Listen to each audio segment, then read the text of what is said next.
G'day Fools, Scott Phillips here, the Motley Fool's Chief Investment Officer in Australia, and welcome to another Motley Fool Stock of the Week, where we pull back the curtain and give you a look at one of the companies on our buy list. Now, of course, as you know by now, this episode always goes on YouTube and on the Motley Fool Money podcast, so thank you for tuning in wherever across the internet you are finding us.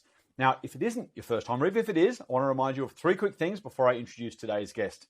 The first, as always, we give general advice, not personal advice, so you need to decide whether what we say today is right for your circumstances. Secondly, we're long-term investors. When we say a company is a buy, we think it's a buy right now. We don't say the shares will go up next day or week or month or even year. We are long-term investors. We're looking at 3 to 5 years, even longer, and saying we think this is a long-term market beater. And we hope you take the same approach with your investing too.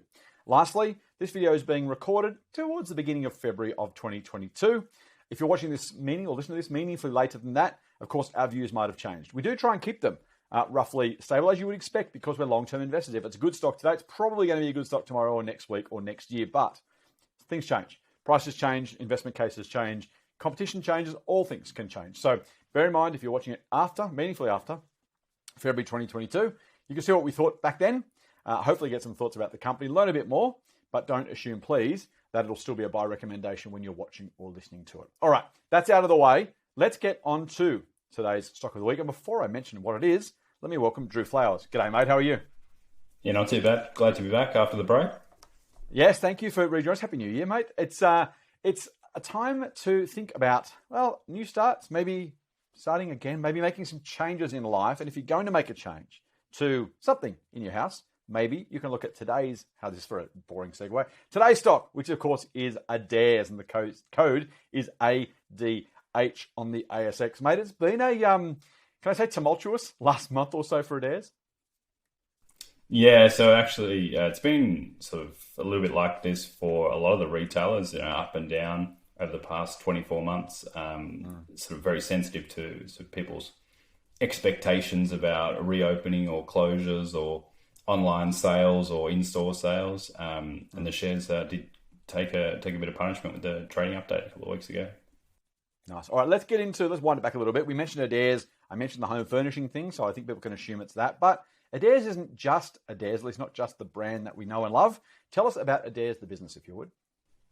Yeah, not anymore. So it's a homewares and furniture retailer, and I've added in furniture there because the most recent acquisitions, sort of at the start of this year and back in end of 2019, they've acquired basically furniture businesses. This is focused on furniture, which you might know, particularly if you live in Victoria, and Mocka, which is a New Zealand-based brand, and it's predominantly for kind of nursery items, small cots and other furniture like that. And essentially, as a group now, they've got 190 stores, more or less. Some of them are quite big at the homemaker centres, some of them are a little bit smaller. And of course, they've added the 20-odd focused on furniture stores most recently. And then really large online presence. This is an omni-channel retailer, as they say. It's got stores and it's got online sales. And the Mocka brand at this stage is exclusively online, although they will be looking to add stores in the future. Fascinating. So it's a big change for Adairs, the business. As you say, up until 2019, end of 2019, Adairs, the business was Adairs, the brand. Never the twain was separated, so never the twain shall meet. And of course, they then gone on this acquisition spree. You mentioned their omni-channel business as well, mate, because last time I checked, and I know the numbers were out more recently, and I haven't done the maths on that one, so correct me if you have them, about a third of the corporate businesses' sales were then online. Mocka exclusively online, as you say, but also the Adairs brand, which I got to say, before we really recommended this company, before I kind of looked at it in deeply, still this boring, staid, physical retailer. It was growing about 4% in terms of physical retail. You kind of, it's one of those yawny stocks. All right, well, we know it's there. Of course, I know it's around. I get it. But kind of is a bit boring and staid and whatever. Last year, sales were up 94%. Their online sales were up. Obviously, pandemic related, of course. But it does go to show that this is not just an online retail that hopes to put a website up and pretend it's an omni-channel retail. They're genuinely getting it done on digital as well as they are in person. I guess maybe contextualize for us the combination or how that looks as a total business at the moment. Yes, so you're right. It is about a third. I think 37% of sales in the last financial year were online. Of course, boosted a little bit by Mocka, which is 100% online. The Adairs brand overall, I think, was around 28 or 29%, but still very, very healthy. Of course, a lot of store closures. Although, to be fair, the store closures were actually a lot more since the last financial year, in the last 6 months or so. So we'll get to that in a minute. But they are convinced, and I think there's a lot of evidence for this in certain categories of retail, that omni-channel, operating online and in store, is the best combination. Because there are things that our people do want to look at in person, particularly on the furniture side. I mean, there are successful online furniture retailers, to be sure, the likes of Temple and Webster. But there are a lot of items that people do want to see in person. And also there are a lot of times people want to, things like homewares, people want to match the colors. They want to do spontaneous shopping. They want to buy gifts for people when they're moving house, renovating. Someone buys their first home, family members go in with them as well. So there are sort of reasons why best is the right combination. So Mocca's quite interesting because back in 2019, as I said, it's kind of nursery items is their niche. They do have other sort of furniture, but they really saw the sort of two advantages: really fast growing product, big in New Zealand, so a nice little geographic expansion, very complementary product line as well, so you can kind of cross-sell when people are buying certain Adairs products, they might buy Mocca products as well.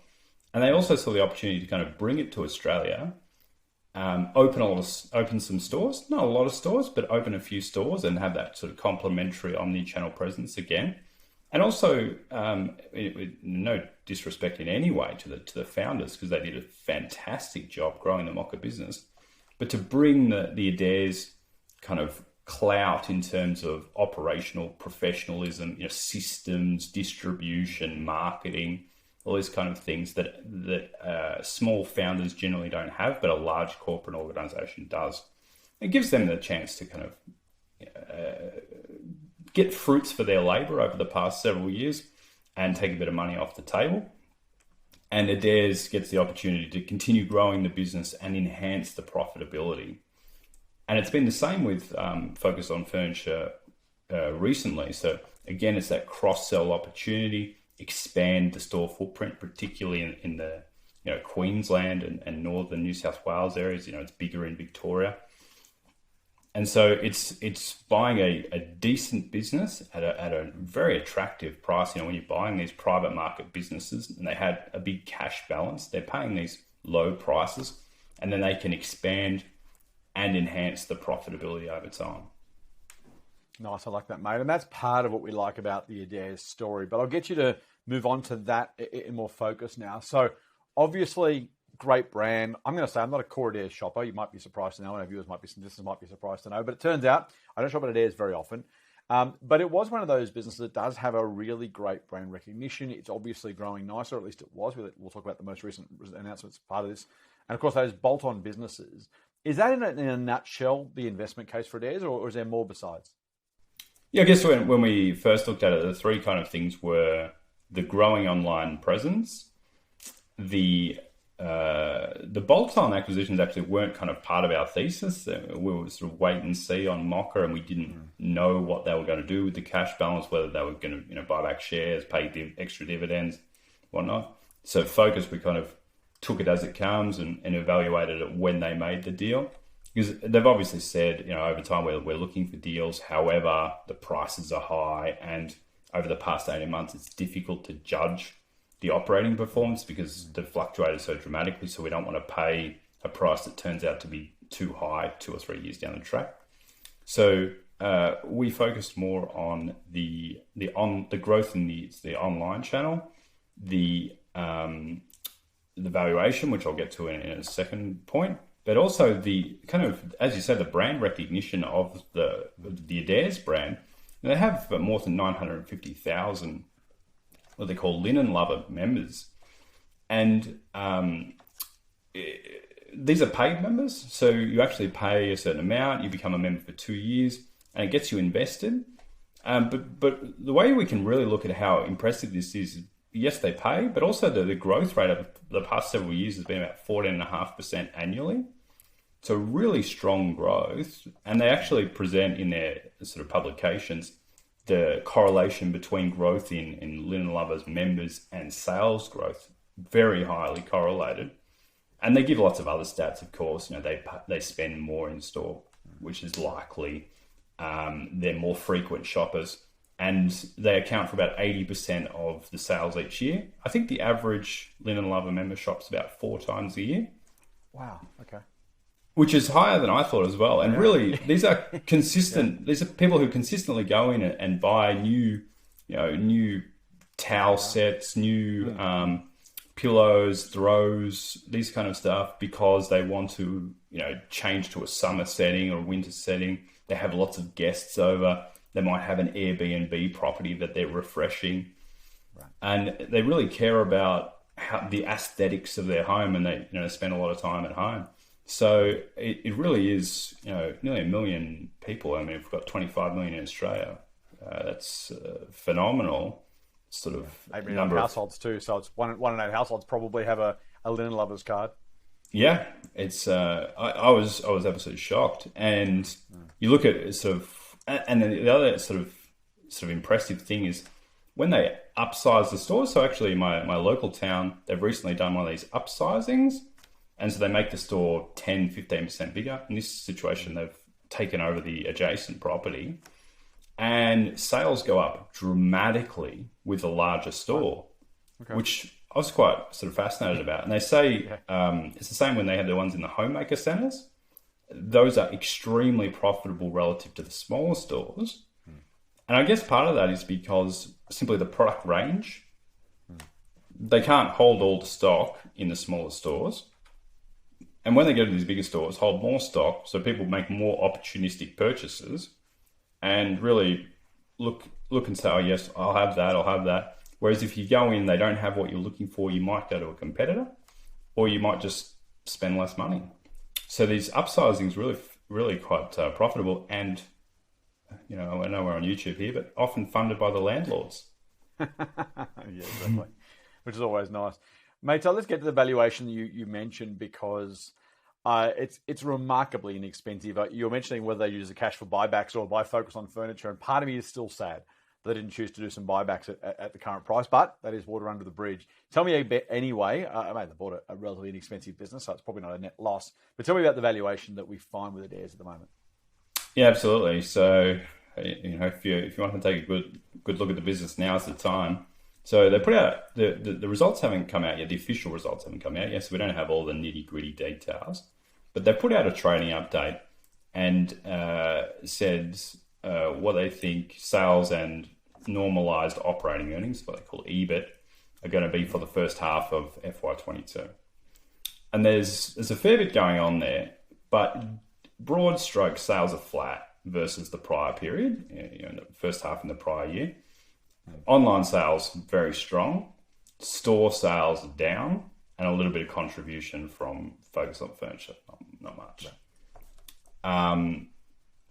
So what's happened there?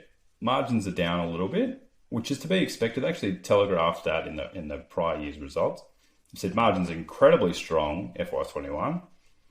Gross margins are strong. The Australian dollar is stronger. That benefits them. They buy a lot of their products from Asia, for example. That's where they get all of the manufacturing done. Of course, it's called vertically integrated, essentially, retail, as in these are all exclusive products. It contracts people to manufacture them. They're not selling other people's products, which I think is a key differentiator between that and a lot of other retailers. Yeah. So get off track sometimes. So if we look at just what the EBIT they made in the first half of the year, and we say they're going to make that in the second half, and we put a 30% tax rate on it, we get about 45 million in net profit. And if you look at the current market cap, 565, it's PE about 12.5. Now, the first half was not their best, let's put it that way. The margins were under pressure, but also the stores were closed for an incredible amount of time. Victoria, the stores, I think 31% of the time, the Victorian stores were closed. Right. And you got to think, like, even managing staff is extremely difficult. People had to isolate. Some people were infected, of course. got to give a lot of sick leave. Their morale is not particularly high either. But what was impressive, the online sales were strong. They were bigger, slightly higher than the previous year. Mocha sales were up as well, which has been quite impressive because share price took a bit of punishment as well when they announced the Mocha earnout payments and what was going to happen there. So Mocha sales were strong. Adairs online was strong. The stores obviously didn't go so well and margins were under pressure. But we think a lot of these were really temporary factors. The stores, when they could be reopen and they can operate kind of normally, hopefully, semi-normally, then the margins should continue to revert to somewhere between where they were this half and the year before, somewhere in between. And if we just look longer term, our sort of colleague Ed's written a really sort of nice article for the Dividend Investor Service and talked about how sales have grown 10% annually since FY17. EBIT, operating income's grown even faster than that. And that's relative to these levels that they've just announced, which apparently the market doesn't like. So it really is a kind of consistently growing high single digit, low double digit kind of sales, strong profitability. The margins are, kind of very healthy, generates a lot of cash and pays a very healthy dividend. Yeah, it's worth looking at those online sales, even the total sales, really, in the context of this time last year or the first half last year, where we had that initial lockdown. Everyone jumped online. When sales were up 94% in the previous financial year, I do wonder sometimes what the market was expecting. I've said for Adairs and a few other retailers as well, I wouldn't have been surprised if sales were down this year on what was otherwise a high, particularly with non-consumable products, right? You're right. Some people do shop there 4 times a year. They're going to probably keep doing it, although maybe a little bit less.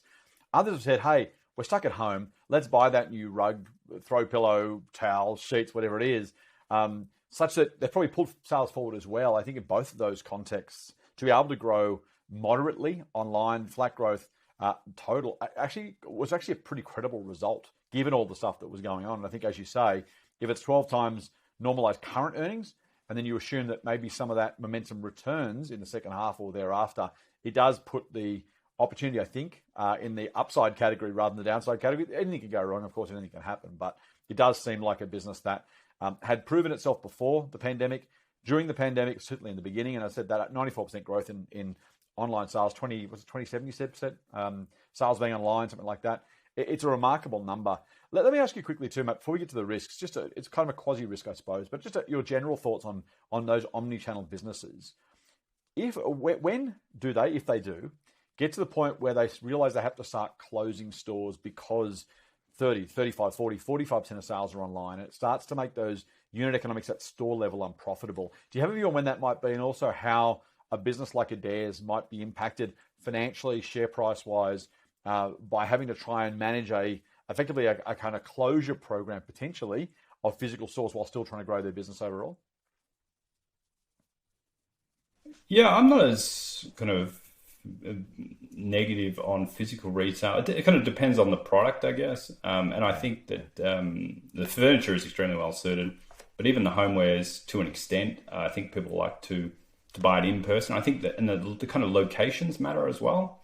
So if you're, in a small town or, a suburb with a homemaker center and you only have to drive 10 minutes to go and pick it up and you kind of want it now, you want to look at it and you want it now, you might want to match it to something. Okay, at some point there'll be sort of augmented reality and you'll be able to kind of visualize it in your home and that kind of thing. But I think that physical sales will remain relatively high.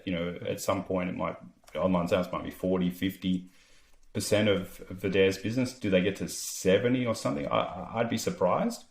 But I guess one corollary we could draw is with banking. And as they've shifted away from branches into online banking, really hasn't affected the business that much, to be honest. I mean, profitability remains very high, if not higher. It's been negative for employment. It's been probably negative for real estate and things like that. But for the banking business itself, doing online transactions versus processing checks is good business. So I would like to see one sort of negative about it is they don't have click and collect. They have call and collect, which is surprisingly effective. I would have thought Very 1990s. It is. And to be fair, the staff are incredibly helpful. I have called them and asked for a couple of items, and they've been happy to get it, and they'll get it from another store for you and things like that. Okay. So they're great. But I think they really need to sort of add some more modern features to really take them into... But saying that, having said that, I mean, there's success despite that. I mean, with so many, online sales growing at great rates and a high percentage of sales, despite having no click and collect. Incredible.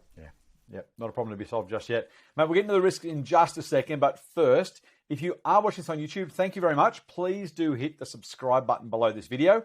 And if you want to see more from Drew and his colleagues, our colleagues at the Motley Fool, make sure you hit the notification bell as well. That way, when a new video is released on this channel, you will get it straight away. If you're on YouTube, by the way, and you like podcasts, check out the Motley Fool Money podcast, where this episode is a simulcast. I think it's a very 90s term, speaking of which. You can also find this audio version of this episode on the Motley Fool Money podcast feed, and a whole lot of great stuff as well. We do 2 other episodes a week. We do a bit of a kind of week in finance and business, some thoughts about some investing education, just what's going on. And then we do a weekly mailbag episode, which is pretty much the fan favorite. So jump onto the podcast, subscribe to that. While you're there, also check out the Good Oil podcast called The Good Oil with Scott Phillips.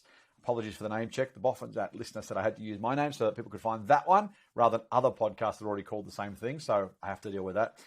So do check those out if you are interested. They're really good. Great conversations on the good oil with some business leaders, executives, experts, economists, all that kind of good stuff. Really will help you understand what's going on. And if you're on the podcast machine, thank you for doing that. Do check out the Good Oil, and why not check out YouTube? I can't promise you that looking at me is any better than listening to me, but you get to look at our analysts, you get to see what we're talking about, you get some extra fancy graphics, but of course, on the channel, so much more. We do a Stocks in Focus video, which is only on YouTube. We do our favorite investing books, we do media appearances. Generally, we have conversations with the investing team on a whole lot of topics. So check that out if you are keen. That's just go to YouTube and search the Motley Fool Australia, or you can go straight to youtube.com/c/foolAU. And again, when you get there, don't forget to subscribe and hit the notification bell. All right, let's get to the risks of an investment in Adairs, Drew, because every business has its risks, every investment has its risks. And what we are saying, this is a buy recommendation. We are very clear about that. We're not blind, and we always share with our members the risks of any investment in any company, because we're investing not because there are no risks, but because we think the price we're being offered and the odds of those risks make for an attractive investment opportunity. So with that in mind, mate, go through for me, if you would, and for our listeners and viewers, the risks of an investment in Adairs today. Sure. So just to knock one out quickly, it now has debt on the balance sheet.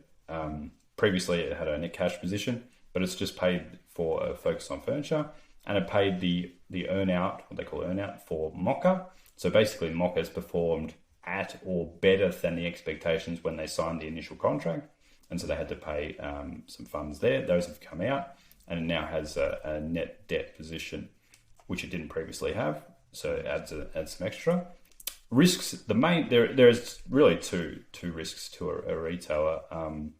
Competition is number one. This is my aversion. My preference is generally for businesses that have very low levels of competition. So this is, I do own a few shares, to be clear. It's my first kind of foray into this level of sort of competitive environment. And if you think about all the businesses that sell products in all of their ranges, you have things like Sheridan, for example, the big department stores. Okay, they haven't been performing that well, but they're definitely competitors. Then the furniture side, you have the online furniture businesses like Temple and Webster. You have the physical furniture businesses, which are large chains, but also small independents, generally on a more localized regional basis. Competition, number one. Number two would be the strength of the consumer. So sort of consumer balance sheets. You think about people's mortgage levels, the level of interest rate. If interest rates went up rapidly and people had significantly higher interest payments on their mortgages, that might affect it. And also just their level of sort of the wages and optionality, what consumers are spending with their money. If all of a sudden tomorrow the borders are opening, apparently 21st of February, I believe. First, yes. if people can all of a sudden fly overseas, go for 3 or 4 holidays to Bali every year, maybe they're not going to renovate their bathroom and spend some extra money in there. So definitely competition and level of consumer spending for me. Very nice. Thank you, mate. I think it's a good summary, and you're right. I also own shares in Adairs, for full disclosure, and that competition is a risk. Man, you think about, there's decent competition in homewares, and think about furniture. I can probably rattle off 6 or 7 furniture chains off the top of my head. They are walking where angels fear to tread to some degree, but again, that's focused on furniture's core business. Adairs, as you say, has brought some extra professionalism and some extra opportunity for growth to that business as well. So they know what they're doing. They're certainly familiar with this space. They won't go in with their eyes closed. It is a risk. But I think, as you do, the current price is well and truly accommodative for the risks that we're otherwise taking. All right, mate, let's do our patented elevator pitch, not really patented, from the first floor to the 31st floor in 30 or 60 seconds. Convince me, our listeners and our viewers, that now might be a time for them to consider buying shares in Adairs. Yeah, so Adairs is a really strong omni-channel retailer. It's got a great store presence. It's really growing rapidly online. We think that they can improve the online business, things like click and collect, distribution. The margins have been growing. It's got a really strong track record of delivering both sales and profit growth, paying healthy dividends. They've made a couple of smart acquisitions at good prices, and we think that they can grow those businesses. There's a great opportunity there from the base that they have. And after the fall from the trading update, the shares are really attractively priced, 12.5 times. And we think that it'll bounce back over the next year or two as trading conditions improve. There you go, Fool. The elevator pitch for Adairs, which I think is a pretty compelling one, as does Drew. It is a recommendation of ours at the Motley Fool. It is a buy recommendation. So we are sharing with you not only what we think, but what Drew and I each own, which gives you a sense of our confidence. Now, as we always say, don't just buy one stock. Have a diversified portfolio. If you're thinking of buying Adairs, then great. Consider it, see if it's right for you. But don't just buy one stock ever, no matter who you hear it from, no matter what you hear, no matter how confident the person seems to be. Make sure you are thoroughly and appropriately diversified, because we don't want either bad news, just we might simply be wrong, or there might be some short-term pain that scares you out of the stock at exactly the wrong time. It's important to be diversified and make sure you can manage your emotions and your portfolio, particularly in volatile markets like we've seen over the last year or two. Drew, thank you for sharing your expertise with our viewers and listeners. I really appreciate it. And viewers and listeners, thank you for spending a bit of time with us. As I say, most times you can do anything else with your time. And if you decide to spend a little bit of time with hearing from Drew and from the rest of our team, hopefully we've added some value to you. Hopefully we've made that time you spent with us worthwhile. So from Drew, myself, and the whole Motley Fool team, until next time, Fool on.